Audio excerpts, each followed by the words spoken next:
आप लोगों का बहुत बहुत स्वागत है हमारे ऐसे होंडा चैनल में। जैसा कि आप लोग जानते ही हो, हम ग्रुप डी 2018 के जितने भी क्वेश्चन पूछे गए थे, लगभग 3000 एमसीक्यूज पूछे गए थे, उसको अपने इस सीरीज में कवर करा रहा हूं।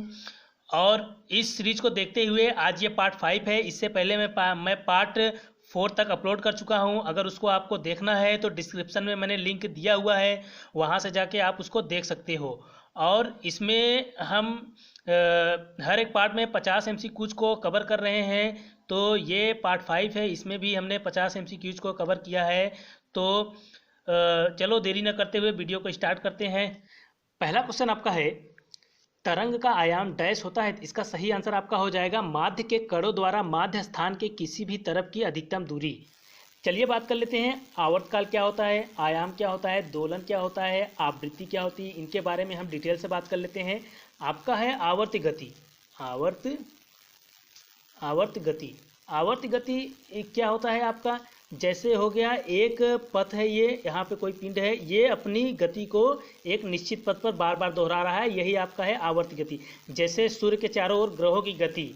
और आगे है आपका दोलन। क्या होता है दोलन यानी ऑसिलेशन। ऑसिलेशन क्या है कि कोई भी पिंड है अपनी साम स्थिति से इधर उधर अगर गति करता है तो वो आपका होता है दोलन। जैसे आपका हो गया, ये एक हमने तार को ले लिया, यहाँ पे किसी पिंड को हमने बांध दिया, तो ये अपनी गति को इधर उधर कर रहा है, यानी एक बार इधर जा रहा है, एक बार इधर आ रहा है, यानी ये अपनी गति को बार बार दोहरा रहा है साम स्थिति से। तो ये हमारा क्या हो गया, दोलन हो गया।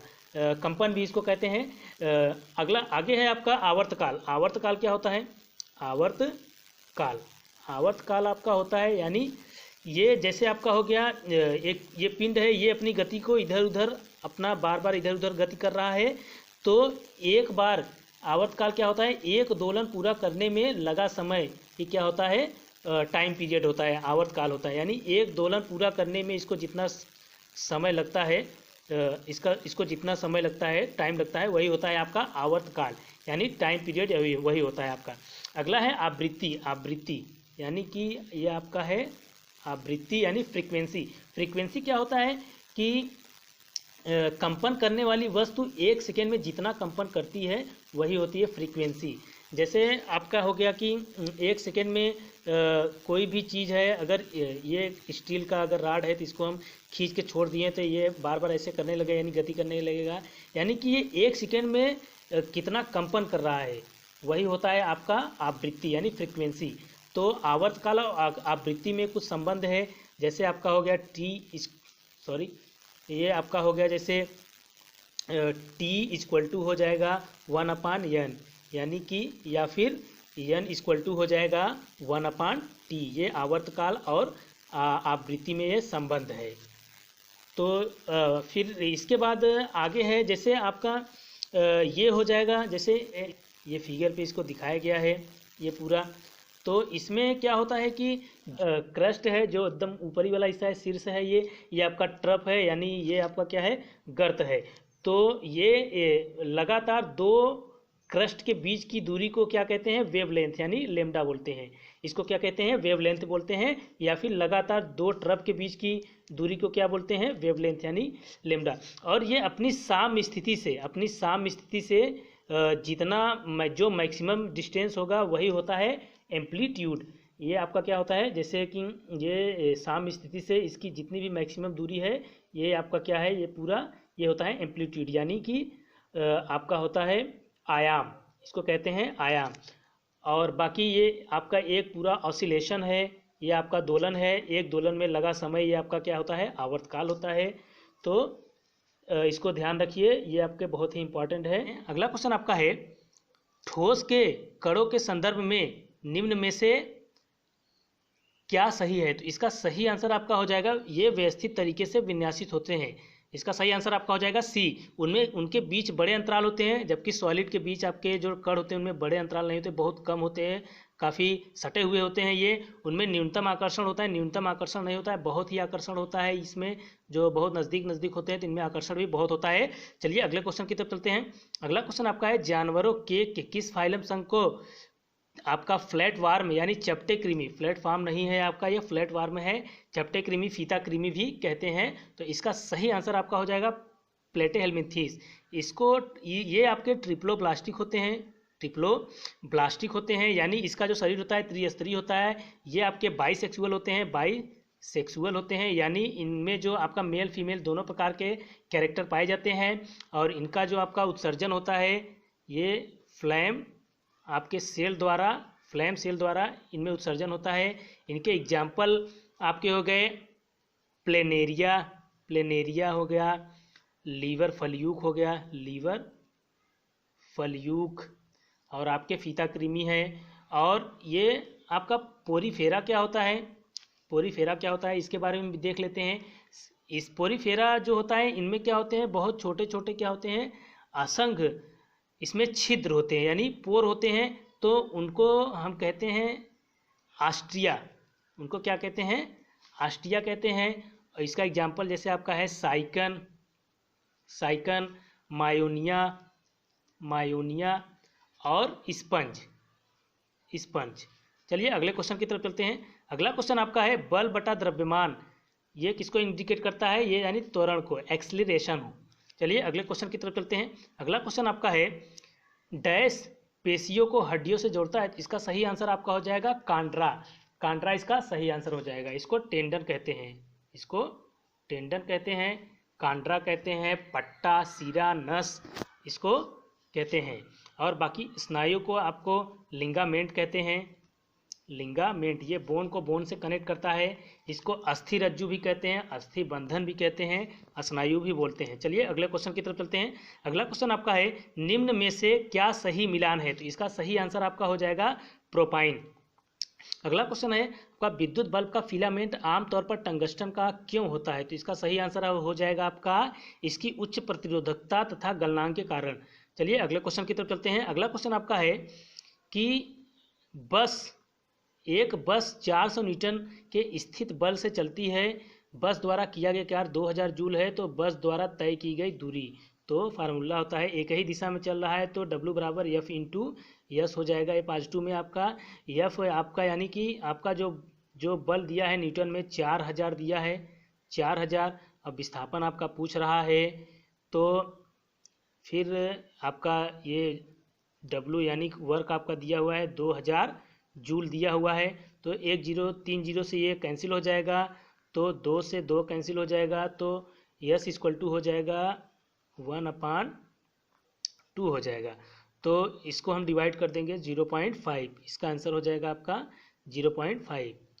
तो इसका डी वाला आंसर एकदम सही है। चलिए अगले क्वेश्चन की तरफ चलते हैं। अगला क्वेश्चन है निम्न में से कौन सी धातु आयरन क्लोराइड में लोहे को विस्थापित कर देगी। तो इसका सही आंसर आपका हो जाएगा चांदी। ये आपका इलेक्ट्रोकेमिकल सीरीज से क्वेश्चन है, वैद्युत रासायनिक श्रेणी से। इसमें जो आपके ऊपर वाले जो आपके मेटल होते हैं वो नीचे वाले को विस्थापित कर देते हैं, और नीचे वाला जो मेटल होता है ऊपर वाले को विस्थापित नहीं कर सकता है, क्योंकि चांदी जो है जस्ता, एल्युमिनियम, मैग्नीशियम इनसे सबसे नीचे है। तो इसलिए इसका सही आंसर हो जाएगा आपका चांदी। चलिए बात कर लेते हैं रिएक्टिविटी सीरीज ऑफ मेटल, यानी धातुओं की अभिक्रियाशीलता श्रेणी। इसके बारे में हम डिटेल से चर्चा कर लेते हैं। तो आपका जो भी ऊपर का मेटल है वो काफ़ी ज़्यादा रिएक्टिव होते हैं। वो अब जो होता है नीचे के मेटल को जो होता है उसको विस्थापित कर देते हैं, ऊपर वाला जो भी होता है वो नीचे वाले को विस्थापित कर देते हैं। जैसे आपका पोटेशियम हो गया, ये सबसे ज़्यादा मोस्ट रिएक्टिव है इस सीरीज में। और आपका सबसे लेस रिएक्टिव आपका है प्लेटिनम है। तो प्लेटिनम, गोल्ड ये सब क्या है प्राकृतिक रूप से पाए जाते हैं, इसमें क्रिया बहुत कम होती है। तो जैसे आपका हो गया पोटेशियम हो गया, सोडियम हो गया, कैल्शियम हो गया, मैग्नीशियम हो गया, एल्युमिनियम हो गया। तो ये सब भी जितने भी मेटल है इसके नीचे जो भी है इसको क्या करेंगे विस्थापित कर देंगे। जैसे पोटेशियम आपका सोडियम को विस्थापित कर देगा, सोडियम कैल्शियम को, मैग्नीशियम एल्युमिनियम को। और जबकि आपका जिंक हो जाएगा तो ये एल्युमिनियम को विस्थापित नहीं कर पाएगा, नीचे वाले ऊपर को नहीं विस्थापित कर पाएंगे, ऊपर वाले नीचे वाले को विस्थापित कर देंगे। तो जो क्वेश्चन था इसमें आपका जो ये वाला क्वेश्चन था, इसमें जो सिल्वर था ये आपका क्या है कि ये विस्थापित नहीं कर पाएगा। जिंक हो गया इसमें, और मैग्नीशियम हो गए, उसके बाद आपका इसमें था एल्युमिनियम। तो ये इससे क्या है कि ऊपर के हैं धातु, तो इसको ये सिल्वर क्या है विस्थापित नहीं कर पाएगा। बाकी ये सब क्या है इसको विस्थापित कर देंगे। तो ये आपके रिएक्टिविटी सीरीज है, इसको आप याद रखिए, इसमें से भी क्वेश्चन पूछता है। चलिए अगले क्वेश्चन की तरफ चलते हैं। अगला क्वेश्चन आपका है, एक कुली 100 मीटर दूरी तक 500 न्यूटन का भार उठाता है, उसके द्वारा किया गया कार्य क्या है। तो एक कुली आपका है जो 100 मीटर की दूरी तक 500 न्यूटन, यानी कि 100 मीटर की दूरी तक आपका 500 न्यूटन भार उठाता है, उसके द्वारा किया गया क्या। यानी जो आपका कुली है वो आपका नहीं चल रहा है, यानी वो वहीं पे है, तो उसको सिर्फ उठा ले रहा है। तो जब कुली चलेगा तब उसके द्वारा विस्थापन होगा, तब कार्य होगा, तो इसलिए इसके द्वारा कार्य आपका 0 है। चलिए अगले क्वेश्चन की तरफ चलते हैं। अगला क्वेश्चन है, यदि किसी बांध से 19.6 मीटर नीचे स्थित टरबाइन व्हील में पानी गिरता है, तो टरबाइन में पानी का वेग ज्ञात करिए। तो इसका सही आंसर आपका हो जाएगा 19.6 मीटर प्रति सेकेंड। चलिए अगले क्वेश्चन की तरफ चलते हैं। अगला क्वेश्चन आपका है, रक्त उसी तरह लाल से संबंधित है जिस प्रकार पत्तियां डैश से संबंधित है। इसका सही आंसर हो जाएगा, जो ब्लड होता है आपका रेड होता है, तो पत्तियां हरी होती है। चलिए अगले क्वेश्चन की तरफ चलते हैं। अगला क्वेश्चन है आपका, डैश शीतलन के साथ होता है, तो इसका सही आंसर हो जाएगा वाष्पीकरण, यानी इवापोरेशन आपका। बाकी संघनन क्या है आपका।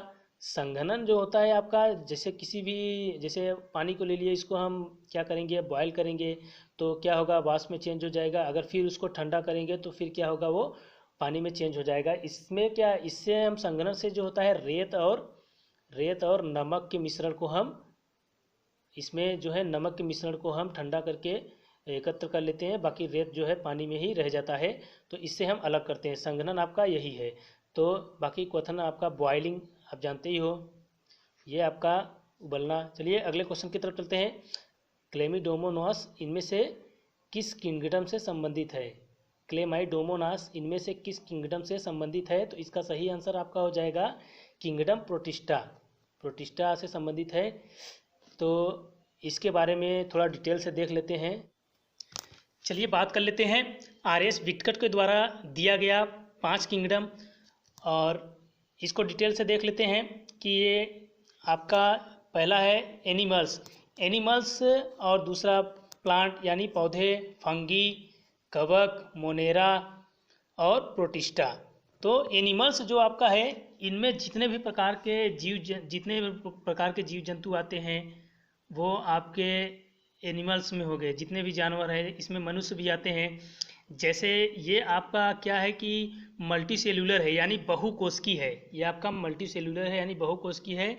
यूकैरियोटिक होते हैं ये, यानी इनके जो न्यूक्लियस होते हैं वो वेल डेवलप्ड होते हैं, यानी इनके जो केंद्रक होते हैं वो पूरी तरीके से विकसित होते हैं। और अगला है आपका प्लांट।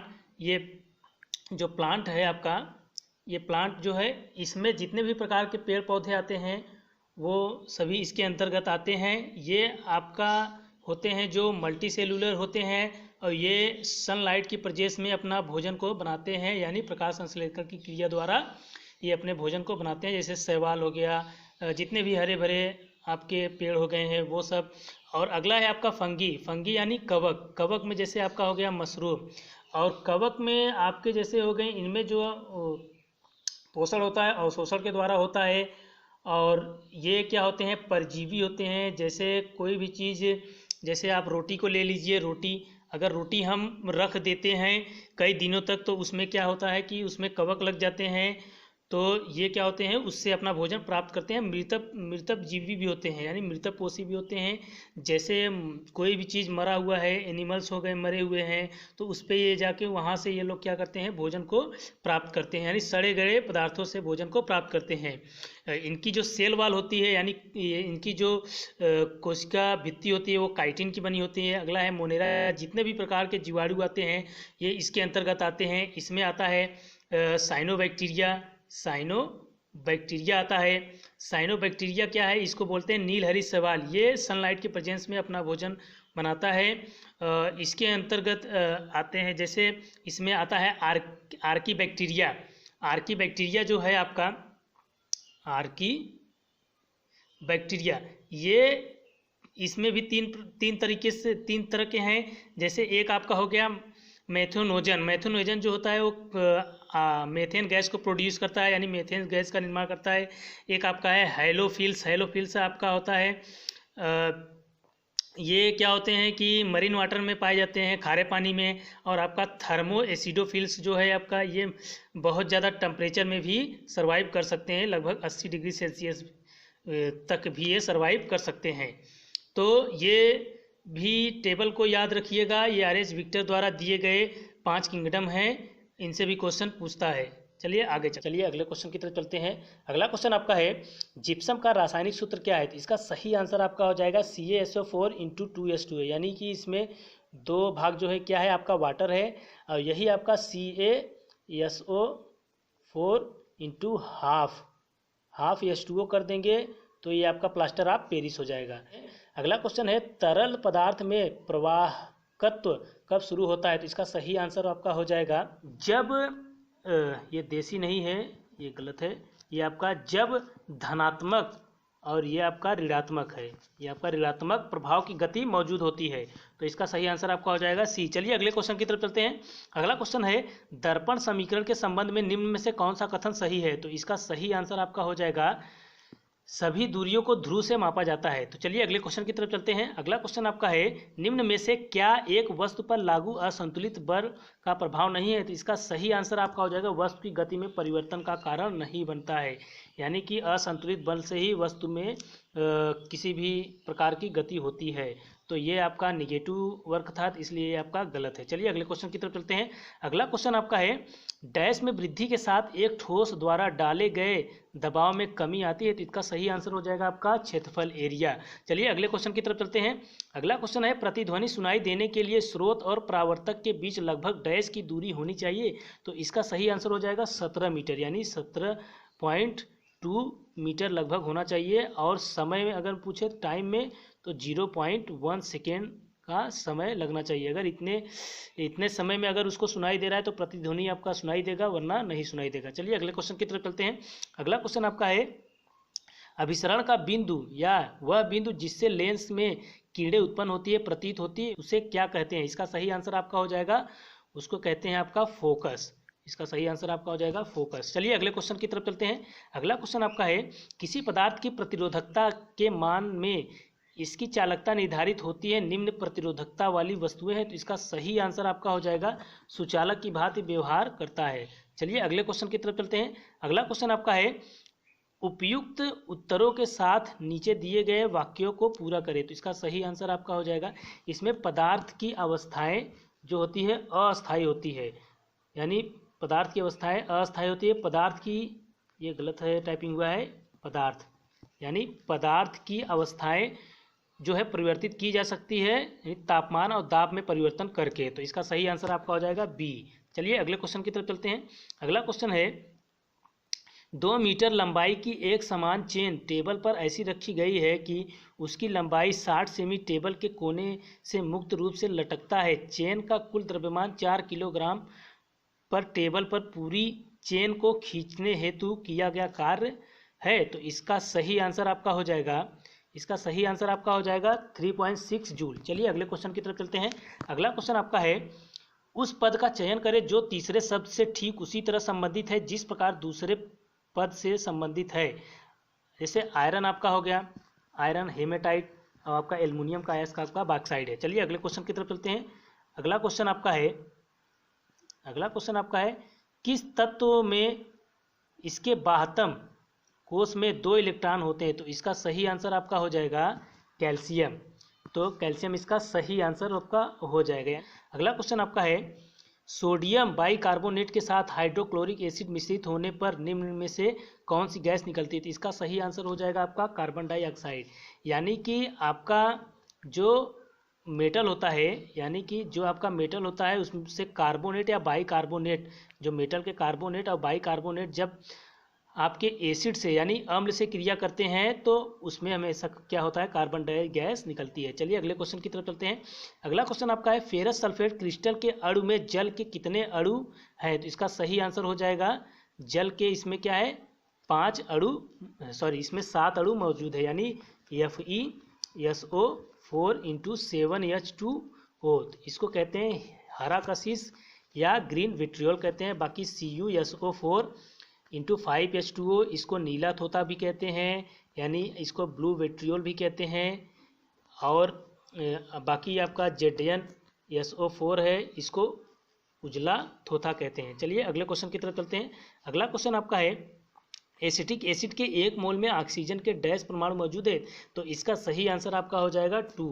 चलिए अगले क्वेश्चन की तरफ चलते हैं। अगला क्वेश्चन आपका है निम्न में से कौन सही मिलान है, तो इसका सही आंसर आपका हो जाएगा कि जैसे आपका हो गया एल्काइन आपका होता है CnH2n-2, यानी एल्काइन में आपका जो होता है कि जितने कार्बन होते हैं उसके दोगुने से 2 कम आपका हाइड्रोजन होता है, ये सही है। एल्केन आपका होता है CnH2n+2, जितना कार्बन होगा उससे दो गुने से 2 ज़्यादा आपका हाइड्रोजन होगा, ये भी सही है आपका, यानी इसका ए वाला बिल्कुल सही है, बाकी सभी में थोड़ा बहुत आपका मिस्टेक है। चलिए अगले क्वेश्चन की तरफ चलते हैं। अगला क्वेश्चन है निम्नलिखित में से कौन सा कथन गलत है, तो इसका सही आंसर आपका हो जाएगा जब बस अचानक रुकती है तो बस में बैठे एक यात्री को पीछे की ओर झटका लगता है, ये आपका गलत है। जबकि जब बस रुकती है तो आदमी आगे की तरफ झुकता है। एक व्यक्ति चलती बस से कूदता है तो वह गिर जाता है, सही है। जब एक घूर्णन करता हुआ एक पंखा बंद हो जाता है तो कुछ समय बाद घूमता रहता है, सही है। जब एक बस अचानक रुकती है तो बस में बैठे यात्री आगे की ओर झटका खाता है, ये भी आपका सही है। तो चलिए अगले क्वेश्चन की तरफ चलते हैं। अगला क्वेश्चन आपका है एक राइफल से गोली चलाई गई, यदि राइफल बिना किसी रोक के पीछे की ओर आती है तो राइफल की गतिज ऊर्जा क्या होगी, तो इसका सही आंसर हो जाएगा गोली की गतिज ऊर्जा से कम होगी, यानी गोली की जो आपका काइनेटिक एनर्जी है वो ज़्यादा होगा और बंदूक की जो आपकी गतिज ऊर्जा है गति है वो आपका कम होगी, गतिज ऊर्जा। चलिए अगले क्वेश्चन की तरफ चलते हैं। अगला क्वेश्चन है आपका धातु चालकों के संबंध में निम्न में से कौन सा विकल्प सही है, तो इसका सही आंसर आपका हो जाएगा धातु चालकों में केवल इलेक्ट्रॉनों की गति होती है, चालकों में धनात्मक आवेश नियत रहते हैं। चलिए अगले क्वेश्चन की तरफ चलते हैं। अगला क्वेश्चन है नीचे से कौन सा बडिंग पुनरुत्पादित होता है, तो इसका सही आंसर हो जाएगा आपका खमीर और हाइड्रा, इसका सही आंसर आपका हो जाएगा खमीर और हाइड्रा। चलिए अगले क्वेश्चन की तरफ चलते हैं। अगला क्वेश्चन आपका है उदासीन गैसीय परमाणु बाह्यतम कक्षा या कोष में से इलेक्ट्रॉनों को हटाने के लिए डैश की आवश्यकता होती है, इसका सही आंसर हो जाएगा आपका आयोनाइजेशन एनर्जी, यानी आयनन ऊर्जा। तो एक उदासीन गैसीय परमाणु है, जैसे उदासीन गैसीय परमाणु के बाह्यतम सेल में से इलेक्ट्रॉन को निकालने के लिए जो ऊर्जा की आवश्यकता होती है वही आपका होता है आयनन ऊर्जा। चलिए अगले क्वेश्चन की तरफ चलते हैं। बाकी इसके बारे में देख लेते हैं। इलेक्ट्रॉन बंधुता क्या होता है, इलेक्ट्रॉन को बांधने की पावर, यानी कि इसमें क्या है कि इलेक्ट्रॉन को ये बांध के रखता है, तो क्लोरीन सबसे ज़्यादा इलेक्ट्रॉनिक बंधुता क्या है, क्लोरीन का है, और सबसे ज़्यादा वैद्युत ऋणात्मकता तो इसका क्या है, फ्लोरीन का है। चलिए अगले क्वेश्चन की तरफ चलते हैं। अगला क्वेश्चन है आपका पोटेशियम नाइट्रेट का मॉलिक्यूलर सूत्र क्या है, तो इसका सही आंसर आपका हो जाएगा KNO3। चलिए अगले क्वेश्चन की तरफ चलते हैं। अगला क्वेश्चन आपका है नर और मादा युग्मक आपस में मिलकर डैश बनाते हैं, तो इसका सही आंसर आपका हो जाएगा युग्मनज, यानी जाइगोट। चलिए अगले क्वेश्चन की तरफ चलते हैं। अगला क्वेश्चन है आपका टेप वर्म फाइलम डैश से संबंधित है, तो इसका सही आंसर आपका हो जाएगा प्लेटेहेल्मिन्थीज। चलिए बाकी एलिनीडा क्या है, एलिनीडा में आपके जोक और केचुआ आते हैं। अगला क्वेश्चन आपका है मांसपेशियों को कंकाल मांसपेशियां भी कहते हैं, तो इसका सही आंसर हो जाएगा रेखित, यानी वॉलेंट्री। चलिए अगले क्वेश्चन की तरफ चलते हैं। अगला क्वेश्चन आपका है सोडियम कार्बोनेट जो कि एक क्षार है का उपयोग निम्न में से क्या है, तो इसका सही आंसर आपका हो जाएगा बोरेक्स जैसे सोडियम यौगिक का निर्माण करना, जल की स्थायी कठोरता दूर करना, कांच, साबुन और कागज में उपयोग, इसका तीनों सही आंसर है, तो इसका सही आंसर हो जाएगा आपका A, B और C। चलिए अगले क्वेश्चन की तरफ चलते हैं। अगला क्वेश्चन आपका है मंदता का अर्थ है कि कोई वस्तु डैश से चल रही है, यानी धीमी, यानी घटती हुई चाल से। चलिए अगले क्वेश्चन की तरफ चलते हैं।